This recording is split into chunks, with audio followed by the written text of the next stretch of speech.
De una minivan Dodge lista para el lodo, hasta un Plymouth que literalmente se partía en dos, esto es lo que pasaba cuando los ingenieros americanos decidían que una minivan no tenía que ser aburrida.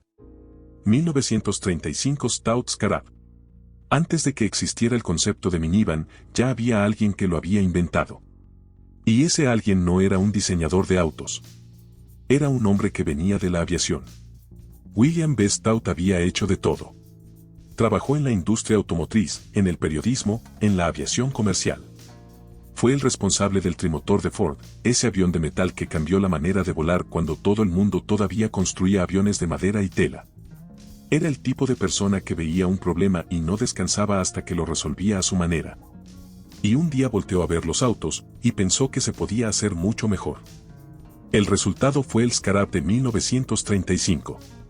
El nombre venía del escarabajo egipcio, símbolo de renovación. Y era exactamente eso, un intento de rehacer el automóvil desde cero. La carrocería era de aluminio redondeado, montada sobre un chasis ligero que tenía más en común con un avión que con cualquier coche de su época. Medía poco más de 4,5 metros de largo, con una distancia entre ejes de 135 pulgadas. Pero lo más importante no era lo que se veía por fuera, sino lo que pasaba adentro. El motor, un V8 Ford de 85 caballos de fuerza, estaba montado en la parte trasera. Eso liberó todo el espacio delantero y permitió algo que ningún automóvil había hecho antes, un interior que funcionaba como sala de estar. Solo el asiento del conductor era fijo. Los demás podían girar hasta 180 grados para que los pasajeros se vieran de frente. En el centro había una mesa plegable. Había iluminación interior, calefacción con termostato, filtración de polvo y seguros eléctricos en las puertas. En los años 30. Eso era ciencia ficción sobre ruedas. Por fuera, los detalles eran igual de adelantados. Sin estribos, sin bisagras visibles, con vidrios al ras y las ruedas traseras cubiertas. Todo diseñado para cortar el aire de la manera más eficiente posible. Suspensión independiente en las 4 ruedas, algo que la mayoría de los autos del mundo todavía no tenían. No era un cohete. Llegaba a 60 millas por hora en unos 15 segundos y su velocidad máxima rondaba las 80 millas por hora. Pero tampoco era un coche lento para lo que era. Stout quería producir hasta 100 unidades a $5,000 cada una. Algo cercano a $120,000 de hoy. El problema era que el país estaba en plena Gran Depresión y muy poca gente estaba dispuesta a gastar eso en un vehículo que nadie conocía. Al final solo se construyeron 9 antes de la Segunda Guerra Mundial, y la mayoría terminaron en manos de gente cercana a la empresa. Hoy sobreviven apenas 5. Después de la guerra lo intentó de nuevo. El precio subió todavía más. Nunca llegó a producción. 1981 Ford Aerovan. Ya es una de esas casas de diseño que aparece en los momentos más inesperados de la historia automotriz. Esta vez la encargaron de hacer algo con la plataforma del Ford Escort, que era básicamente un auto pequeño y eficiente. La pregunta era, ¿qué tan lejos se puede llevar eso? La respuesta fue el Aerovan. Era compacto, pero cabían hasta 7 personas. Montado sobre una distancia entre ejes de 94 pulgadas, medía 157 pulgadas de largo, 65 de ancho y 63 de alto. En otras palabras, no era grande. Pero el espacio interior estaba muy bien aprovechado. El frente tenía lo que Ford describió como una forma de nariz rápida, una pendiente pronunciada que mejoraba la aerodinámica y la visibilidad del conductor al mismo tiempo. Todo lo demás venía del Escort de serie, plataforma y mecánica sin modificaciones mayores.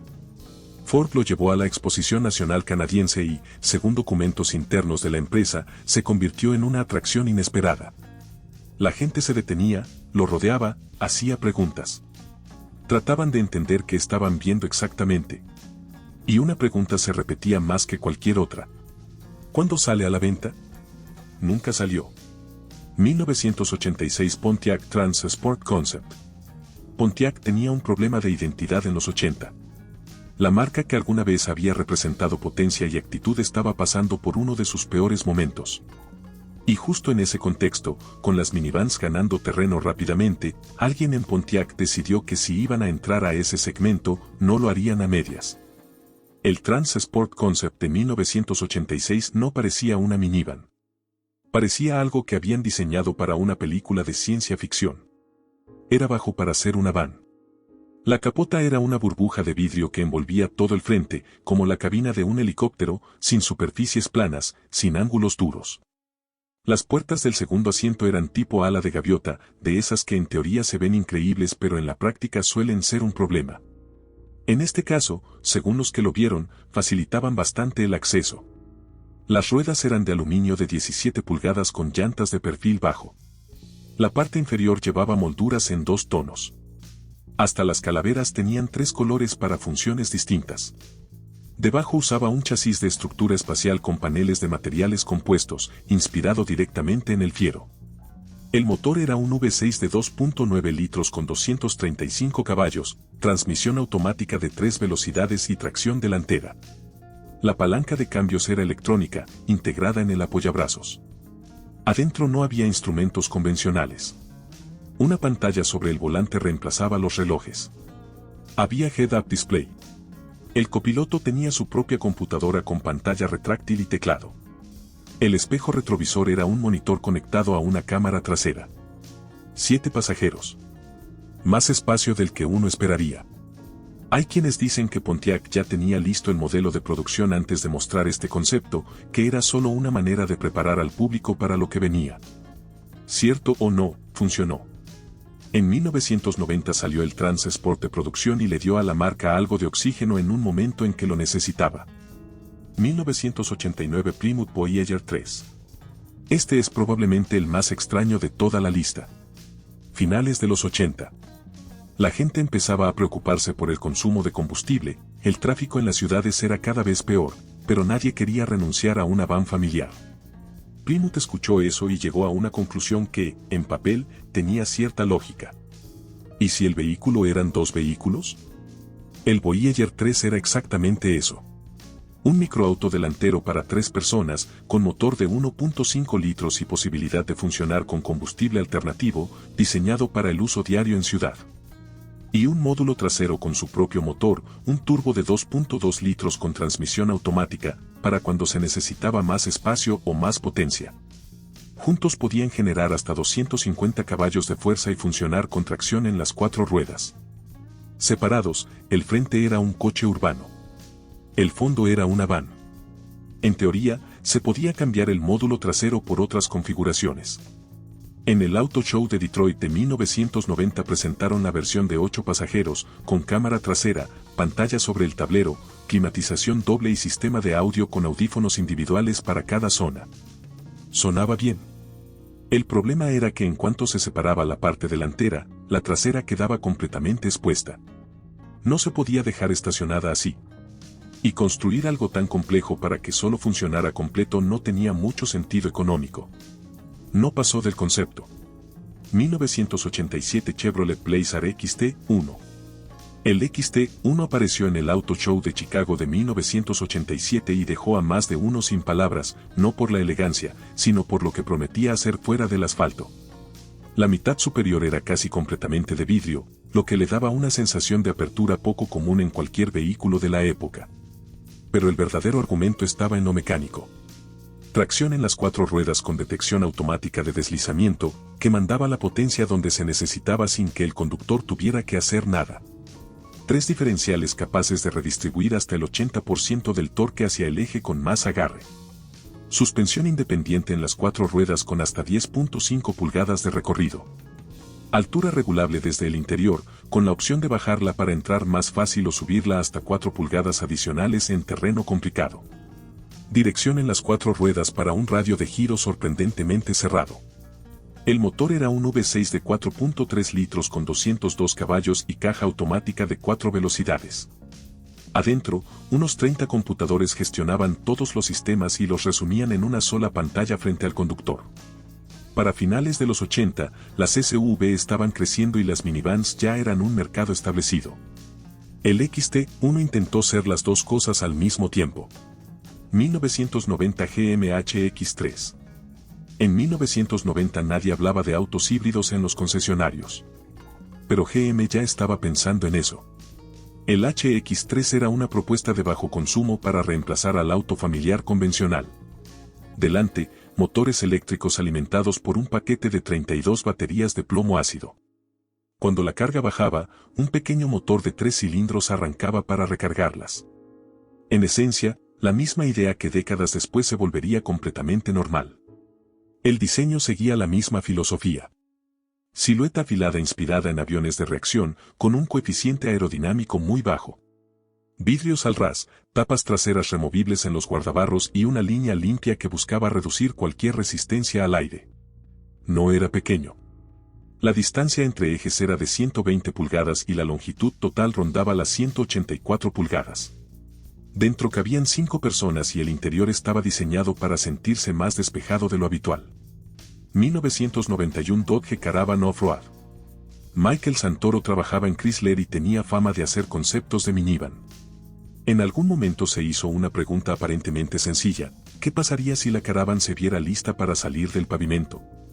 Los cambios no fueron radicales. Rines distintos, estribos laterales, una barra de luces y defensas. Eso era todo. Sin ingeniería nueva, sin rediseño completo.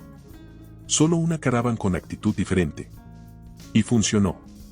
La dirección de Chrysler lo recibió bien. Los concesionarios Dodge también. El concepto llegó hasta un prototipo de tamaño real y estuvo a punto de mostrarse en el Auto Show de Chicago. Entonces llegaron las llamadas de los distribuidores de Jeep. Argumentaron que una Caravan con imagen todoterreno les comería mercado. Presionaron lo suficiente y el proyecto se canceló antes de su debut.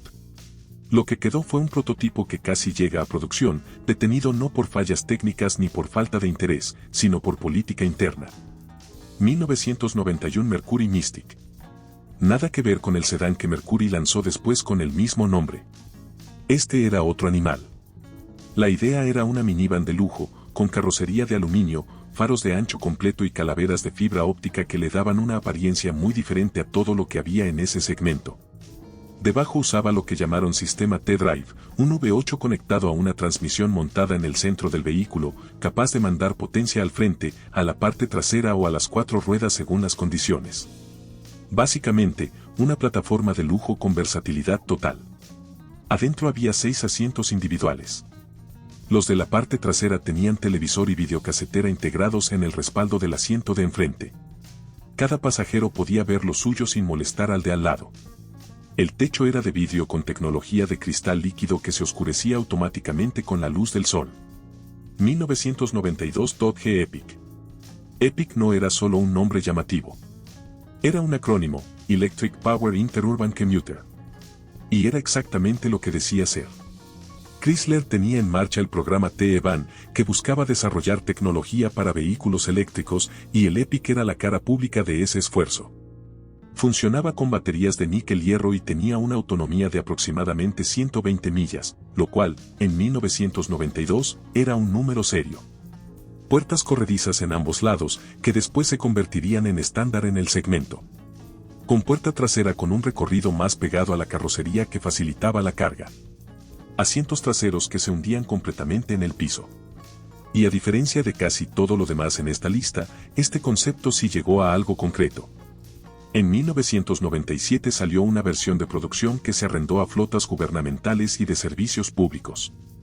Usaba un sistema de baterías de mayor voltaje y se fabricaba en Windsor, Ontario. Llegaron a circular alrededor de 200 unidades.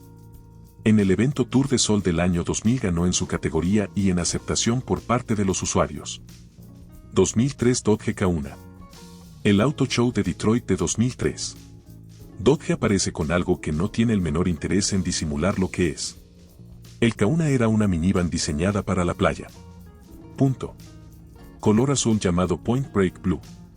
Paneles laterales con acabado en madera. Ruedas de 22 pulgadas. Ventanas sin marco que bajaban completamente hasta desaparecer dentro de las puertas. Y arriba, un techo de tela retráctil que cuando se abría dejaba al descubierto prácticamente todo el interior del vehículo. 6 pasajeros. Asientos que podían reclinarse completamente, quitarse o convertirse en mesas en la parte trasera. En cuestión de minutos pasaba de transportar gente a ser un espacio donde quedarse. El motor era un 4 cilindros turbo de 2.4 litros con 215 caballos y caja automática de 4 velocidades con tracción delantera. Suficiente para lo que prometía ser. Se rumoreó que Chrysler estuvo cerca de mandarlo a producción. Pero la respuesta del público no fue lo que esperaban y el proyecto se archivó. Otra idea que se quedó en el papel. 10 minivans que intentaron algo diferente. Algunas llegaron demasiado pronto. Otras tenían problemas que nadie supo cómo resolver. Y unas pocas simplemente fueron víctimas de los intereses equivocados dentro de sus propias empresas. Lo interesante no es que fallaron. Lo interesante es lo cerca que algunas estuvieron de cambiar el segmento para siempre.